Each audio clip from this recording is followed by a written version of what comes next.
So good morning and welcome to Delphi Forum, to a very special panel which looks at how youth can be agents of peace through the testimonials of students of the United World Colleges. And what I told them yesterday when we were preparing this panel is that, in fact, you're leaders of tomorrow. They told me, no, we're leaders of today. So just to introduce a bit, the United World Colleges, they bring together students from all over the world. And there are 18 schools in 15 places, and they were created after the Second World War in order to promote international understanding and peace through the eyes of young people who can look beyond prejudices and approach other communities with an open mind, and therefore become agents of peace. I myself graduated from these colleges 31 years ago, and I was part of an initiative that brought together for the first time a Turkish Cypriot and a Greek Cypriot at the United World College of the Adriatic.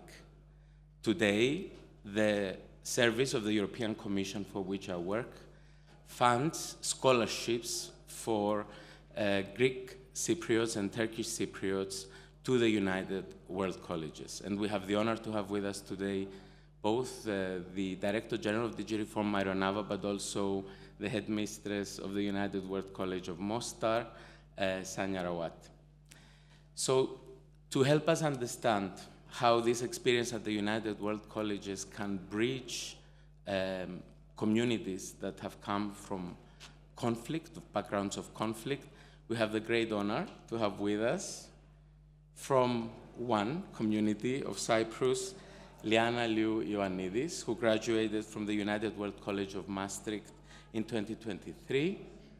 We have Deren Sanivar from another community, from Cyprus, who graduated from the United World College of Mostar in 2022. We have Karlo Santic, who is a second-year student at the United World College of Mostar and comes from one community of Bosnia and Herzegovina. And we also have Samra Hasic, who is also a second-year student at the United World College of Mostar and comes from a different community of Bosnia and Herzegovina. Before I pass the floor to them, to say something very, very important, the United World Colleges have been nominated twice. The second time was in 2023 for the Nobel Prize. And why this was so will be explained now by these young, talented people, starting from Samra. What makes the United World College experience so special? For me, it is the exposure to this deliberate diversity, especially for people who come from homogeneous backgrounds like myself. I come from a very, very small town, which is mainly Bosniak populated, and I wasn't exposed to these different perspectives on various topics. UWC pushes us to learn beyond just textbooks. We learn from personal stories of other people in our school. And one personal story that I always remember about UWC is sitting in front of the residence with people from different ethnicities of my own country and sharing our perspective on the war that happened in our country in the 1990s. We started to see that we couldn't even begin to explain who started the war, why did the war happen, because we have this segregated education in our country. We are having divided curriculums for each ethnicity, which limits our ability to see the objective truth, especially for history and the topic of the war in the 1990s. But in that moment, it didn't matter which ethnicity we were. It didn't matter that I was sitting there with one Croat Bosnian and Herzegovinian, one Serb Bosnian and Herzegovinian, and one even Montenegrin. We were all there just smiling and exchanging our perspectives and being open-minded to hear what the other side had to say. And I would say that UWC pushes us to critically think about these different perspectives and also allows us to learn from the city itself and the young people of Mostar who come together, especially in Mostar Rock School, which is a place where students from both sides of the divided town come together to share one mutual language, which is music, and create something so deliberately nice.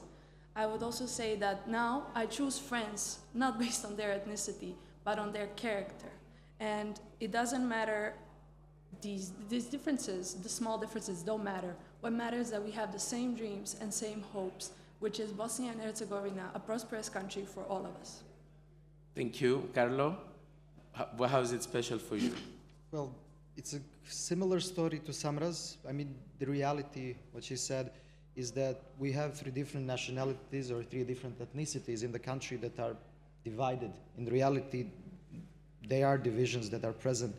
And before UWC, I looked at those ethnicities through the prism or through the lenses of most of political elites who represented them or claimed to represent them. And those, and I thought so because I was thinking the logic, oh, they were chosen by the people, that must be what people want, what people think. Those are the values of people. But through UWC Day, which is an annual event in our school, where from all countries that are represented in our school, everyone comes together and represents their own country through food, through some accessories. And the whole city comes to that, to show that togetherness. And we from Bosnia and Herzegovina, all 3 ethnicities, took an initiative and had a shared table where we represented our country as one and sent a message of harmony to everyone in the country. While the world is divided, our country is divided, in reality, we show that we're all together. We live together, we eat together, we talk together, that it is truly possible. And we envision, as Samra said, future Bosnia and Herzegovina as a prosperous country based on mutual respect, trust, and common wish for improvement.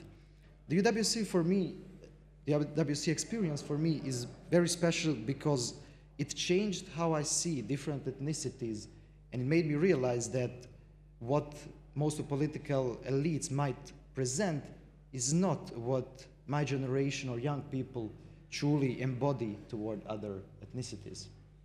Thank you, Karlo. Deren, you're one of the scholars of the EU-funded scholarships to the United World Colleges. How did that experience change your perspective vis-a-vis the other community or other communities in Cyprus? Okay, so yes, it definitely added a new sense of element to how I start viewing the problem, or not even a problem, the situation at hand. Initially, because of my searching from a young age, I was quite acquainted with these like peace-building processes and these activities and projects for the youth on the island.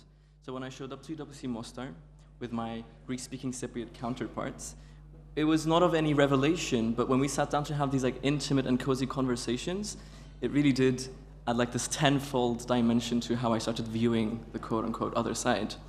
However, through UWC Cyprus, I met this friend, who graduated from the same school as you did, Ioannides, from UWC Adriatic in Italy, but not 31 years ago, last year. Yes, thank you. and when I asked her, like, where are you from, or what ethnicity do you identify with, she said, Maronite Cypriot. And that, I had to stop, and it was like a what moment for me, because growing up, we're all like taught, and either via school or like parents or the elderly, about the Greek Cypriots and the Turkish Cypriots. So a lot of the communities go like unnoticed, and I was blind to it myself.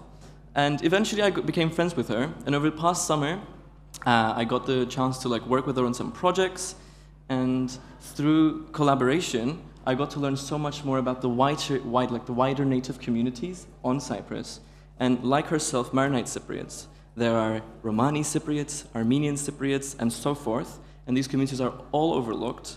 But the thing is, they all come with their own unique language and culture that is just like not of necessarily any relevance to the Greek Cypriots or the Turkish Cypriots. To kind of wrap up my train of thoughts, what I'm trying to emphasize is that even as someone on the peace-building scene, I was oblivious to this, but having been to UWC and having been given these tools and the equipment to critically engage with new other people, I was able to approach the situation with like the required sincerity and sensitivity.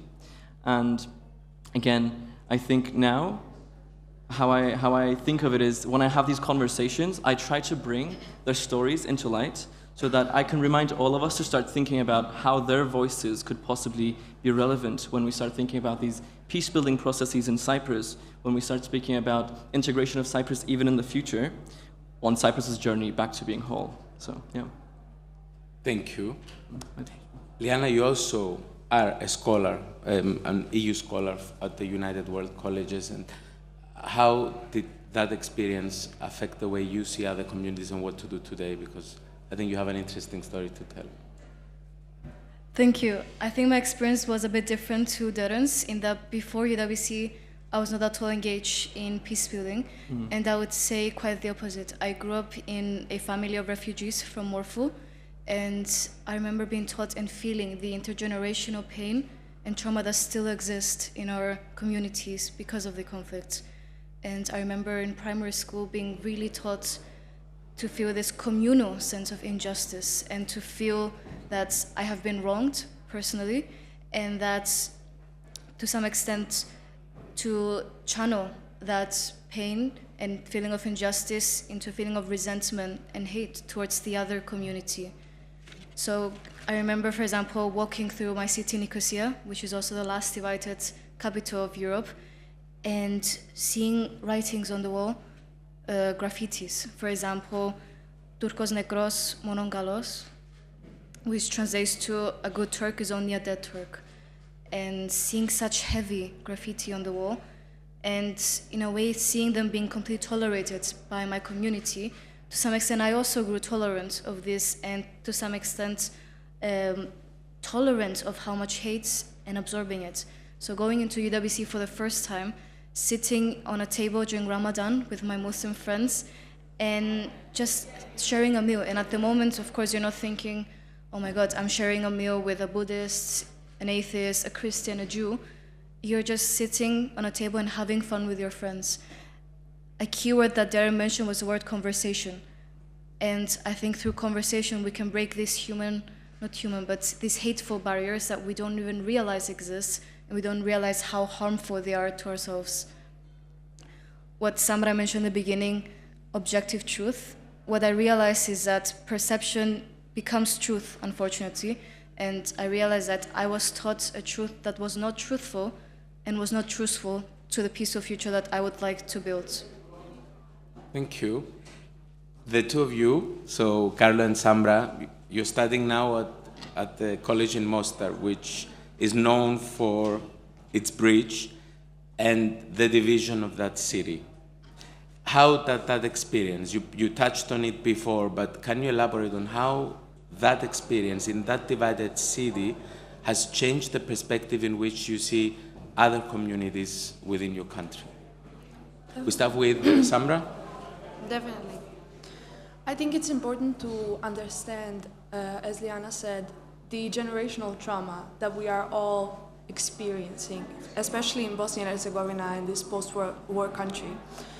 Coming to Mostar, I realized that I was very limited to this one perspective of every topic regarding Bosnia and Herzegovina. And coming to Mostar in this divided city, I realized that there is always going to be more sides to every story. I've started to realize that how much scared I was to ask difficult questions, the questions that I didn't know, the taboo questions about war, how it started, and everything that I was interested in. And I remember being very young, maybe 5 or 6 years old, going to Republika Srpska, a region mostly populated by Bosnian Serbs, and being confused as to why my dad asked me to call him Tata instead of Baba, which both words essentially mean father. However, one sort of reveals my identity to everyone listening and puts me potentially in danger. And I didn't understand as to why in my own country I should be afraid to say something. And I didn't ask questions, and I was pushed coming to UWC Mostar to ask these questions. And I would say that the biggest push was given to me by international students of the United World College, because they started asking me questions to which I didn't have the answers to. And I realized that I need to start asking myself, start critically thinking, start being unafraid of open conversation, open dialogue, open-mindedness, and understanding, because that is exactly what comes from these talks with people from other ethnicities and doing further research and stepping away from this one perspective sort of point of view. And I would say that this is the only way in which we all, the three different ethnicities in Bosnia and Herzegovina, can come together and not only learn from each other, but love each other. Thank you. Karlo? Yeah, I would just a bit add to what Samra said, because I also come from an area which is mostly it is homogeneous, but it's mostly Croat area, Croat populated. And to say that we're very similar, but we share our own differences. However, in my area, there is a still living memory of the war in Bosnia and Herzegovina that happened in the 90s and still lives in many people. And this memory is so important for people as they live through it, live through horrors of it, and it's different. It is difficult to move past it, which is understandable. And through me growing up, it was instilled into me certain hesitancy or certain caution to trust other ethnicities or to cooperate with them. Now, when I came to UWSC and when I talked to one of my friends who is a Bosniak, who lives in a mostly Bosniak area, I asked him one of the difficult questions about perception of other ethnicities in his area. And he said one sentence that just stuck with me: some people still live like the war never ended. And it took me by surprise. I had to think about it, and I realized that we're just all being taught not to cooperate and to live like the difference between us is something normal, the division between us is something normal, and we all have to behave like strangers to each other. But it opened my eyes that problem in the end is the ones who create that sentiment of division. And I realized the youth can be the drivers of a positive change in our country, but only if we unlearn the prejudices of the previous generations. Thank you, Karlo. And before I go to the next question, I'll share an experience of my own, because I like listening to you, sharing your experiences. I mentioned it yesterday when we were preparing this with the guys. So in the Adriatic, we have these national days where they group students and they perform, so they present spectacles from their areas, depending on how they are grouped, food, etc. So you had the German-Austrian, you had the Asian, you had, and of course you had the Mediterranean. And in the Mediterranean you had Greeks, Turks, Turkish Cypriot, Greek Cypriot, Palestinian, Israeli. Needless to say, the most disorganized, the most chaotic of all national days. And that made us realize actually we share the same thing. Our backdrop was the eye, we all had the eye, but it was so funny to see how we were all very similar in our chaotic approach to life. Very creative though. So through your presentation so far, I think you've made all a very solid case of how and why you can be agents of peace through this experience you've had. But I want to pass the floor once again back to you to defend this title of this panel, why you are today agents for peace. So we start from you, Lian. Yes, in the Cyprus situation, unfortunately, it has been 7 years since 2017 that there has been no progress in the Cyprus negotiation, the peace process. And we see that time is flying. This year, Deren and I will be voting for the first time in the European elections. I was 11 years old during the Crans-Montana negotiations in 2017, and now we're voting for the first time. Had there been a solution then, we would have been voting in a united and federal Cyprus. Instead, we're voting in a divided Cyprus, where we see that most youth feel that there's no prospect for a peaceful future. And to take a moment to realize how sad this is, that youth, who are the beacon of hope, are the ones who feel the least hope. As youth delegate of Cyprus to the Council of Europe, last week I had the opportunity to intervene during the plenary sessions of the Congress of Local and Regional Authorities and mentioned the need for youth to be included in the peace-building processes that define our future. And the response of the Commissioner for Human Rights of the Council of Europe was that what we often see is that young people in Cyprus show more courage and more clear vision of what we want for a future than the people in power. How tragic is that, when we should be the ones to be enjoying life and living freely? Instead, we are the ones who are worrying about our future.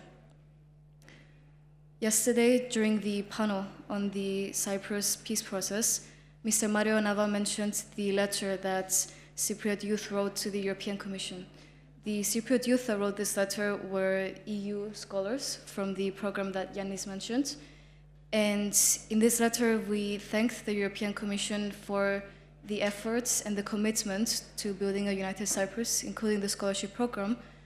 And we also voiced our determination for a common and peaceful future. And as well as that, we voiced our thought that we have to be part of the process to build this future.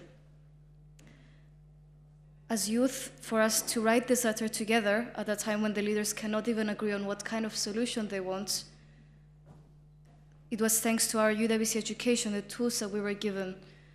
But unfortunately, as I mentioned in my previous answer, the reality is that most youth are not like us. They feel lost, they feel hopeless, and they feel that they have no role and no voice. So they feel even if they get involved, no one is going to care. Our role as agents of peace is not only that we ourselves are transformed, and the power of the UWC experience, and why I think it was nominated for the Nobel Peace Prize, is not that it takes individuals and empowers them, but rather that it gives individuals the tools, the knowledge, the education, and the courage to be the ones to be multipliers of change, to be the ones to reach to more youth within our communities. UWC graduates and UWC students are deeply rooted within our community, and we're able to reach more youth because we know the struggles, but we also know how we can build a better future. I would like to mention a sentence that we wrote in the letter to the European Commission, and we wrote that we sincerely promise not only to walk through the road that you have guided us through the scholarships, but also to take the baton and try to make it to our shared goal, a peaceful and united Cyprus.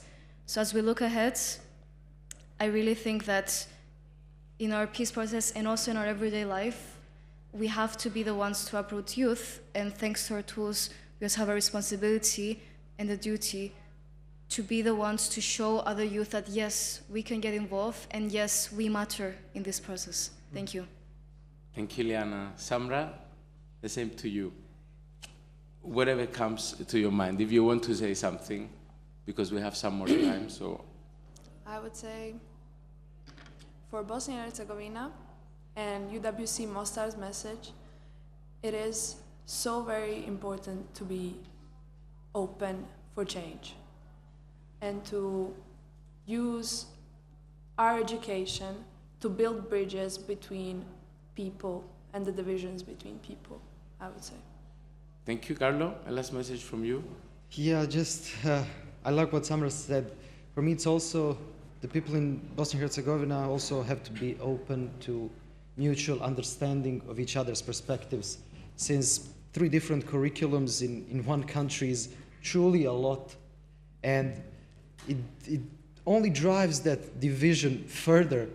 And that lack of understanding of what others are going through, what others have experienced, what others are being taught, it truly does show how it is only possible, but only if we understand each other and talk to each other about these difficult topics. And I think as youth, we have that, in a sense, duty to be those who are going to initiate those conversations in order to resolve issues that are so deep-rooted in our communities.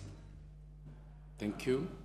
And Deren, we give the final word to you. Okay, so I think first I want to echo off of what you said, Lian, because this is a conversation we had earlier, even before coming to Delphi, on how, yes, I think I can't stress enough that we do not necessarily represent the youth of Cyprus, right? I think it's my biggest fear that we lose relatability.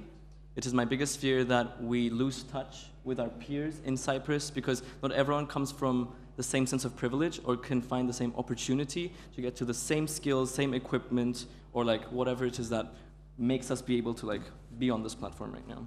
So for that reason, there are examples I'll give in a bit about how we are defeating like this sense of relatability, or the lack of it, therefore. UWC, I want to move back to what I want to say, is that UWC, to simply put, to emphasize, is like a sense of microcosm of the world that we live in. So the globe condensed and represented through a student body, right? But a student body, so a globe of youth, just youth. And that gives a sense of like complete new lens to how you view the world. So when we're there, and when you're able to hear through like other youth from different parts of the world, the global crises that we face, and you see through them how we have dreams for a world we live in, is slowly being yanked out of the grasp of our palms, it awakes a sense of urgency. It becomes a driving force, because when it lights this hot flame of fire under our feet, it becomes a driver for us to foster peace wherever we go. So in that sense, maybe how we are managing to gap this lack of relatability is that in Cyprus, right now, a good example, very simply put again, in the peacebuilding scene, and relating back to my previous answer about minority communities, when approaching this bi-communally contextualized scene, we start shifting language, and we start saying and adopting terminology like intercommunal and multi-communal to be inclusive of all of us. Because at the end of the day, it is not just Greek-speaking Cypriots or Turkish-speaking Cypriots, in major, possibly. So now, in my story, and for me, how I identify, when I'm approached and somebody asks me, where are you from? Who are you? What is your ethnicity? I choose to say that I'm a Turkish-speaking Cypriot rather than just saying that I'm a Turkish Cypriot. And the distinction comes from a very clear mindset. And this is a sentiment that is common amongst Cypriot youth at UWC, because we understand that to move towards peace in Cyprus, we have to fundamentally acknowledge that we are first all Cypriots, right? We are for Cyprus and for one Cyprus. Yeah. Thank you. I think in this half an hour we spent together on this stage, you have made some very powerful messages, and you have explained very clearly what the United World College experience is, how it can impact young people like you. We have all seen how brilliant you are, and why we have named you Agents of Peace. It is no surprise that the United World Colleges have been nominated twice for the Nobel Prize. It is no surprise that they're collaborating with the EU, with the European Commission, which has won the Nobel Prize, because they were both created after the Second World War to promote peace and understanding among people. Mm-hmm. I think, to me, it has been a great honor to share this stage with you. Proud and moved, because I see a much better version of my generation of United World Colleges, people on this stage. I would like to wish you, on behalf of all of us, I think, all the best. Best of luck for the ones who are taking exams soon. And I want to express a certainty that you will be back in Delphi as world leaders, explaining how you're contributing to world peace. Thank you very much.